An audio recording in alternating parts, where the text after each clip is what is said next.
The morning sun cast golden light over Jake's sprawling farmland, highlighting the rolling pastures and the rustic beauty of his property. For years, he had poured his heart and soul into this land, turning it into a thriving business. His barn, a sturdy red structure with white trim, wasn't just for show. It was the heart of his operation, a fully registered and licensed agricultural business that supported his livelihood. Jake had never had trouble with anyone before. His land was on the outskirts of town, well away from the nosy suburban developments that had cropped up in recent years. But trouble had a way of finding its way to good people, and it arrived in the form of Karen Whitmore, self-appointed queen of the local HOA. Karen was the type of woman who believed she was in charge of everything, even places where she had no authority. She had moved into the newly built subdivision bordering Jake's land about a year ago, bringing with her an iron grip over her neighborhood's homeowners association. From the moment she settled in, she made it her personal mission to enforce her version of perfection. Jake first encountered her while fixing the fence along his property line. She marched up to him, clipboard in hand, her platinum blonde bob stiff with hairspray. "You there?" she called, adjusting her oversized sunglasses. "We need to talk about that eyesore of a barn." Jake wiped the sweat off his brow, leaning against the fence post. "Eyesore? That's my barn, ma'am. Been here for over 15 years. Karen pursed her lips. "Well, it's ruining the aesthetic harmony of our neighborhood. The HOA has strict guidelines about the appearance of structures. That thing doesn't meet them." Jake raised an eyebrow, suppressing a laugh. "Ma'am, I don't live in your HOA. This is my land. Been in my family for generations." Karen huffed, clearly unimpressed. "That doesn't matter. Your barn is visible from our homes, and we have standards. It clashes with the community's appearance, and I'm going to have to ask you to repaint it, or better yet, take it down." Jake's amusement quickly turned to irritation. "With all due respect, that's not happening." Karen narrowed her eyes, tapping her clipboard. "We'll see about that." Jake watched her march back toward her pristine, cookie-cutter neighborhood, shaking his head. He had a bad feeling about this woman, like a storm brewing on the horizon. Jake figured that would be the end of it, just another entitled HOA busybody barking at something she couldn't control. But he underestimated Karen's determination. A few days later, he came home to find a formal-looking envelope stuck to his barn door. The paper inside was stamped with the HOA's official seal, though it meant nothing to him. The letter outlined a list of violations, claiming his barn did not conform to the community's aesthetic guidelines, and that he had 30 days to repaint it in an approved neutral color or face fines. Jake let out a dry chuckle. She really thinks she can boss me around on my own land. Later that evening, as he was stacking hay bales, his neighbor, Old Man Richardson, came by shaking his head. "Saw Karen strutting around with her clipboard again," he grumbled. "Heard she's been telling the HOA folks she'll handle your barn issue personally." Jake exhaled through his nose, trying to stay calm. "She's got no authority here. I'm not in her HOA. She can't find me." Richardson smirked. "Doesn't mean she won't try. That woman's got more nerve than sense." The next morning, Jake's patience was tested yet again. As he walked out with his coffee, he saw Karen and 2 other HOA board members standing by the fence, pointing at his barn like it was some sort of crime scene. When she noticed him, she strutted over with an air of superiority. "Mr. Carter," she said, forcing a tight-lipped smile, "we've received multiple complaints from our residents about the unsightly nature of your barn. I wanted to personally deliver your final notice." She handed him another letter, this one threatening legal action. "If you don't comply, we will escalate this to the county." Jake folded his arms. "Go ahead," he said flatly. "This barn is part of a registered agricultural business. It follows county regulations, not some HOA nonsense." Karen blinked, caught off guard for a split second, but quickly recovered. "Regardless, it lowers property values. Our residents work hard to maintain a standard, and this," she gestured dramatically at the barn, "is unacceptable." Jake took a slow sip of his coffee, staring at her. "Karen, I'll say this real clear. You don't own this land. You have zero say over what happens here."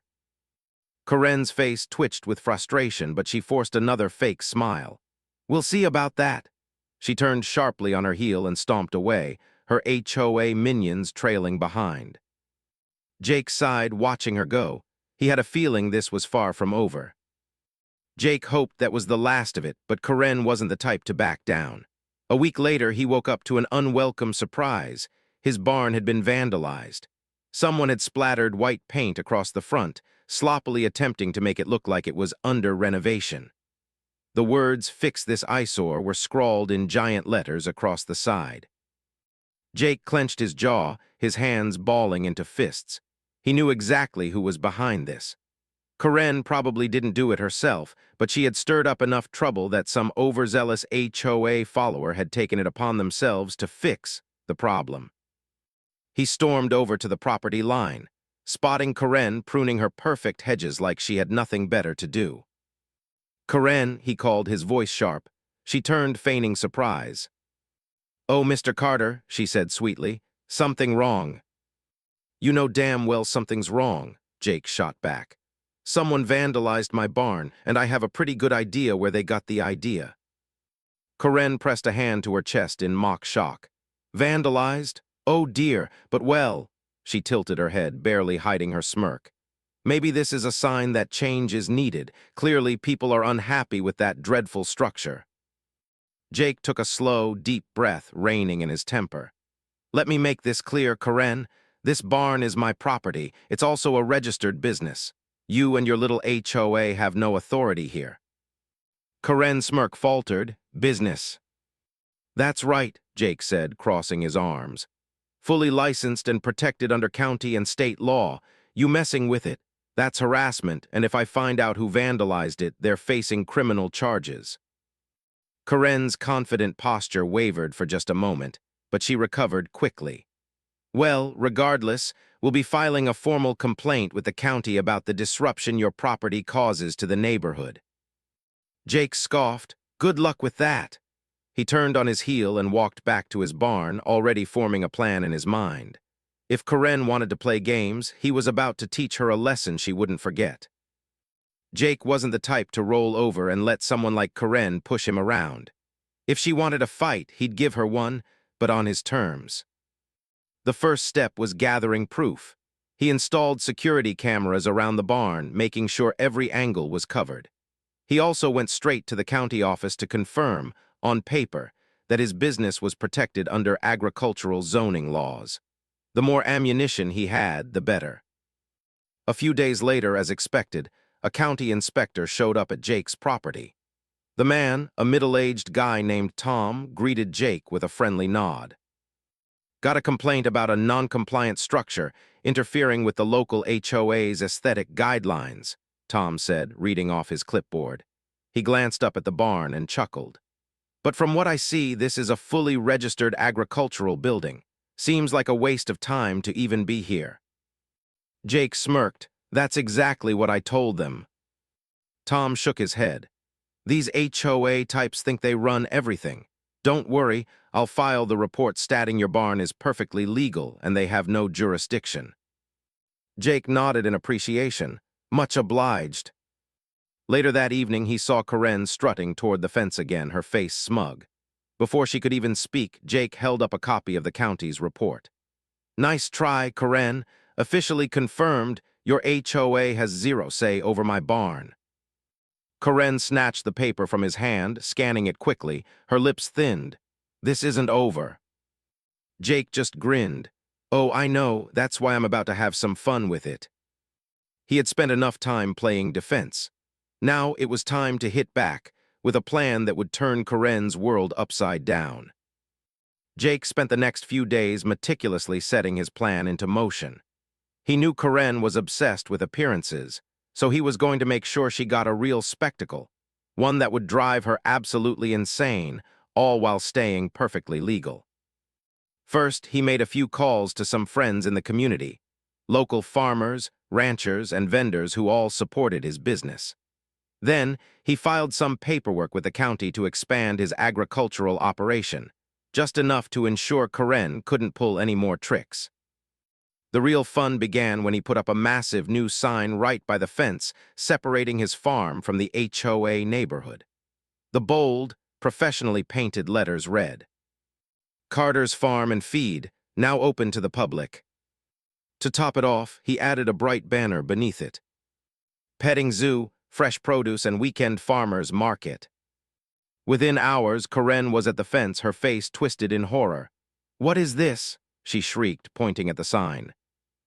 Jake leaned casually against the post, tipping his hat. "Just a little expansion. You know, since you're so interested in my barn, figured I'd make it even more visible for the neighborhood." Karen's jaw clenched. "You cannot run a public market next to a residential community, that's—" Jake grinned. "Oh, but I can.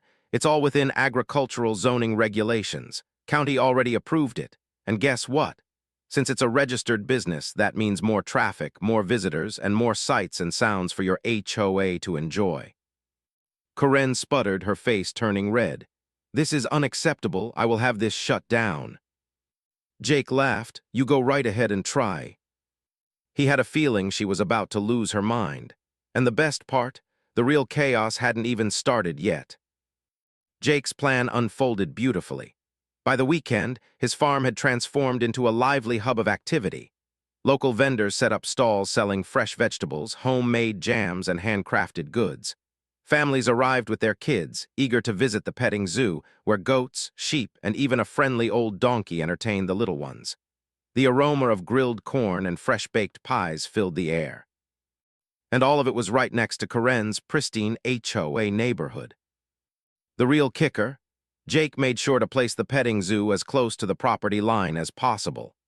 Every morning, the sound of clucking chickens, braying donkeys, and excited children drifted straight into Karen's perfectly manicured cul-de-sac. Karen stormed over within the first hour, looking utterly horrified. "This is outrageous. The noise, the smell, this is a neighborhood, not a carnival." Jake smirked, arms crossed. "Actually, it's a farm, always has been." He gestured toward the families happily shopping and playing with the animals. "And it's a fully licensed business, perfectly legal." Karen's eye twitched. "The traffic is horrendous. Cars are parked along the street. People are walking through our neighborhood to get here." Jake feigned concern. "Oh no, sounds like an HOA problem. Maybe you should send out a strongly worded letter." Her nostrils flared as she fumed, but she wasn't done. "I'll report you for health violations. I'll have the county shut you down." Jake pulled out another official-looking document, unfolding it slowly. "Already passed my inspection last week. County says everything is up to code." Karen snatched the paper, scanning it with growing frustration. This isn't fair." Jake shrugged. "Maybe not to you, but it sure is to me." With her arms shaking in fury, Karen stormed back to her neighborhood, her perfectly planned world unraveling before her eyes. But Jake wasn't done yet. There was still one final touch to this masterpiece of revenge. Karen wasn't the type to accept defeat quietly. By the next morning, she had fired off a dozen complaints to the county, called the sheriff's office multiple times, and even tried to rally her HOA against Jake's farm. But nothing worked. The county already confirmed that Jake's operation was legal. The sheriff, after his third visit, made it clear that no laws were being broken. And as for the HOA, most of the residents were too busy enjoying the market to care. Karen, however, refused to let it go. That afternoon, she tried one final act of desperation. She marched right into Jake's farm with a cameraman in tow, determined to catch something illegal on video. Jake saw her coming a mile away. He leaned against the fence, watching as she stomped toward him, microphone in hand. "Mr. Carter," she began, her voice dripping with fake professionalism, "how do you respond to claims that your farm is a public nuisance and a disruption to the peaceful environment of this community?" Jake fought back a grin. "I'd say those claims are coming from one very loud individual who doesn't know what she's talking about." Karen's smile tightened. "Really? Because I have dozens of complaints from homeowners who—" Before she could finish, a loud, honking bray erupted behind her. She turned just in time to see Jake's old donkey, Clyde, standing right behind her, nose flaring, eyes locked onto her ridiculous, oversized sun hat. In a swift motion, Clyde chomped down on the hat and yanked it clean off her head. The cameraman barely contained his laughter as Karen let out a high-pitched shriek, spinning around to fight for her hat. "Give that back, you filthy beast!" she screeched, but Clyde only chewed it lazily, then spat it out onto the muddy ground. By now, a small crowd had gathered, watching the spectacle unfold. Someone started clapping, then another. Within seconds, the whole crowd erupted into applause, laughing as Karen stood there, humiliated, covered in dust and donkey spit. Face burning red, she turned on her heel and stormed off, her cameraman struggling to keep up. Jake just tipped his hat and called out, "Thanks for visiting the farm, Karen. Come back any time." It was safe to say she definitely wouldn't. In the days that followed, Karen's downfall became the talk of both the farm and the HOA neighborhood. The video of Clyde stealing her hat spread like wildfire on social media. Someone had uploaded it with the title, "HOA Karen versus the Donkey. Guess who won?" Within a week, it had thousands of views. The best part? Many of Karen's own HOA members turned against her. The same people she had bossed around for months were now openly laughing at her expense. Some even started supporting Jake's farm, enjoying the fresh produce, the weekend market, and, of course, the donkey who had taken down their overbearing president. Humiliated, Karen tried one last desperate move. She resigned from the HOA board, claiming she was stepping down to focus on personal matters. But everyone knew the truth. She had been defeated fair and square. As for Jake, life on the farm had never been better. The market thrived, business boomed, and peace was restored. Well, mostly peace.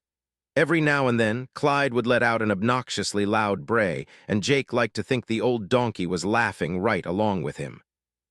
One evening, as Jake sat on his porch, sipping a well-earned beer, old man Richardson walked up with a grin. "Heard Karen put her house up for sale," he chuckled. "Guess she couldn't handle living next to a business." Jake smirked, tipping his hat. Shame, she could have just minded her own business instead. Richardson let out a hearty laugh, and together they watched the sun set over the farm, right over the big, red barn that wasn't going anywhere.